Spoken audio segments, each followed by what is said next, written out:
লন্ডনের বৈঠকের পর নির্বাচন নিয়ে যে ধোঁয়াশা ছিল এটা কেটে গেছে। ডক্টর জাহিদ বলেছেন যে বিএনপিকে শান্ত রাখার জন্যই কিনা, তো বিএনপি তো অশান্ত না, বিএনপি তো শান্তই আছে। অশান্ত যদি বিএনপি হতো তা অনেকে বেশি তো অশান্ত হয়ে ওঠে না। তো যাই হোক, যেটা বলছি আমরা, আপনি বলছেন যে এইটা মানে ডিসেম্বরের মধ্যে মানে সংস্কার এবং বিচার, দেখুন আমরা আগেই বলেছি সংস্কার এবং বিচার এটা একটা চলমান প্রক্রিয়া।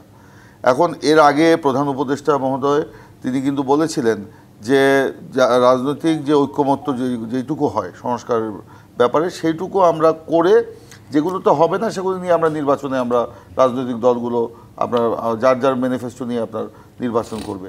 আমরা প্রধান উপদেষ্টার সেই কথাতেই আস্থা বিশ্বাস রেখে কিন্তু সংস্কার কমিশনের সাথে আলোচনা করছি, এবং এই পর্যন্ত আপনাদের মানে সংস্কার ঐক্যমত্য কমিশনের সাথে আমাদের যে বা অন্যান্য রাজনৈতিক দলের যে আলোচনা হয়েছে, ঐক্যমত্য কমিশন যে দলিল হাজির করেছিল বা করছে, সেখানে এখন পর্যন্ত প্রায় 89.79% বিষয়ের সাথে বিএনপি কিন্তু একমত।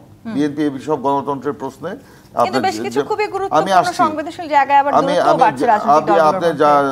আপনার ইয়ের কি বলে যেটা বলছিলাম যে সেই সব প্রশ্নে কিন্তু আমরা ঐকমত্য হয়েছি, এবং সেখানে গণতন্ত্রের প্রশ্নে, জাতীয় ঐক্যের প্রশ্নে আমরা কিন্তু ছাড় দিয়েছি, এবং বিএনপি একটা বড় দল, বিএনপিকে ছাড় দেওয়ার মানসিকতা রাখতে হবে। এর অতীতেও আমরা অনেক ছাড় দিয়েছি, এখনও দিচ্ছি, হয়তো ভবিষ্যতে দেব। কিন্তু যেসব বিষয়ে দেশের গণতন্ত্রের সংস্কৃতির সাথে সংস্কৃতির পরিপন্থী যেসব বিষয় আপনার সরাসরি জনগণের তার প্রতিনিধি নির্বাচনের ক্ষেত্রে জনগণের অধিকারকে হরণ করে নেয়, সেগুলোর ব্যাপারে তো বিএনপি কোনো ছাড় দিবে না। ইমরান সার্ভিস, একটা প্রশ্ন একটু আপনাকে আমি করতে চাই। আজকের এই সংবাদ সম্মেলনে প্রেস সচিব বলেছেন নির্বাচন সামনে রেখে অনেক পায়তারা হয় যাতে আইন শৃঙ্খলা পরিস্থিতির অবনতি হয়। সেটি আসলে যদি পরিস্থিতির অবনতি হয়, হ্যাঁ, সেই পরিস্থিতি মোকাবেলার জন্য কতখানি প্রস্তুত আছে এই অন্তর্বর্তী সরকার? আমি বলি, তারপরে এখানে ডক্টর স্বপন ভাই কিছু প্রশ্নের মানে বিষয়ে আলোকপাত করেছেন যে এই আইন শৃঙ্খলা রক্ষাকারী বাহিনীর উপরে আস্থা রাখতে পারছেন না। হ্যাঁ, আমরাও যে পুরোপুরিভাবে আস্থা রাখতে পারছি সেটাও আমরা বলছি না, কিন্তু এই যে আপনার বিগত 15 বছর আইন শৃঙ্খলা রক্ষাকারী বাহিনীকে আওয়ামী লীগ করায়ত্ত করে দখল করে এই আইন শৃঙ্খলা বাহিনীর যে প্যাটার্নটাই চেঞ্জ করে দিয়েছে, সেইখান থেকে কিন্তু আমরা কতটুকু বের হতে পেরেছি এটা কিন্তু বড় প্রশ্ন। আমরা জানি যে পুলিশ সংস্কার কমিশনের একটি কমিশন গঠন করা হয়েছিল, সেখানেও কিন্তু অনেক প্রস্তাব দেওয়া হয়েছে, আমরাও অনেক প্রস্তাব দিয়েছি, সেগুলোর কি অগ্রগতি সেটাও কিন্তু আমরা ঠিক এখন জানি না। তবে হ্যাঁ, অতীতে দেখেন, ধরেন আপনার 91 সালের নির্বাচনের কথা যদি মনে করেন, 90-এর গণ অভ্যুত্থানের আগে যে পুলিশ বাহিনী ছিল, সেই অভ্যুত্থানের পরে 3 মাসের মধ্যে বিচারপতি শাহাবুদ্দিনের যে অন্তর্বর্তীকালীন সরকার, তারা কিন্তু সেই পুলিশ বাহিনীকে একটা মোটামুটি পর্যায়ে নিয়ে এসে সেই পুলিশ বাহিনীকে দিয়ে কিন্তু একটা নিরপেক্ষ নির্বাচন করেছে।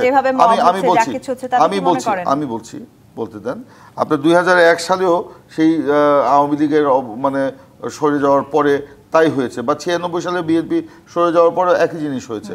তো এইভাবে তো অন্তর্বর্তীকালীন সরকারগুলো বা তত্ত্বাবধায়ক সরকারগুলো 3 মাসের মধ্যেই প্রস্তুতি নিচ্ছে, কিন্তু এই সরকার হ্যাঁ অনেকটা বেশি সময় পেয়েছে, কারণ আওয়ামী লীগ পুরো প্রশাসন যন্ত্রকে তছনছ করে গিয়েছিল।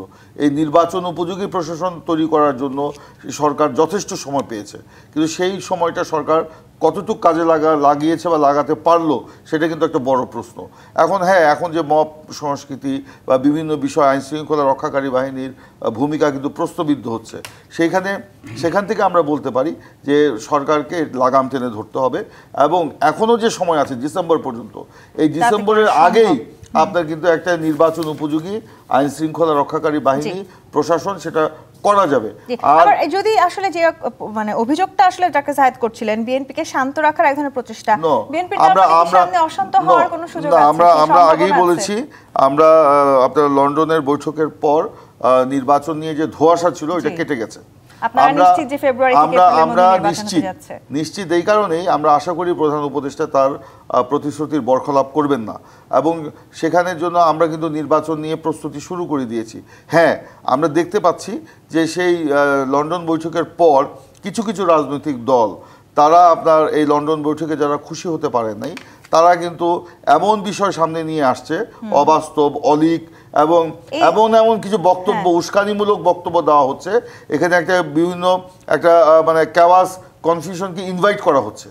কিন্তু আমরা বলবো দেশের স্বার্থে, নির্বাচনের স্বার্থে, গণতন্ত্রের স্বার্থে, নিশ্চয়ই জনগণের নির্বাচন স্বার্থে, প্রয়োজন, জি। এবং এই যে স্যাক্রিফাইসটা আমাদের ছাত্র জনতা করলো, জি। বা গত 15 বছরের যে আন্দোলনে আমাদের যে শহীদ হয়েছে, তাদের রক্তের ঋণ যদি আমাদের পরিশোধ করতে হয়, অবশ্যই আমাদেরকে একটি অবাধ, সুষ্ঠু, নিরপেক্ষ নিশ্চয়ই। কিন্তু নির্বাচনের ডক্টর দিকে যেতে জাহিদুর হবে। রহমান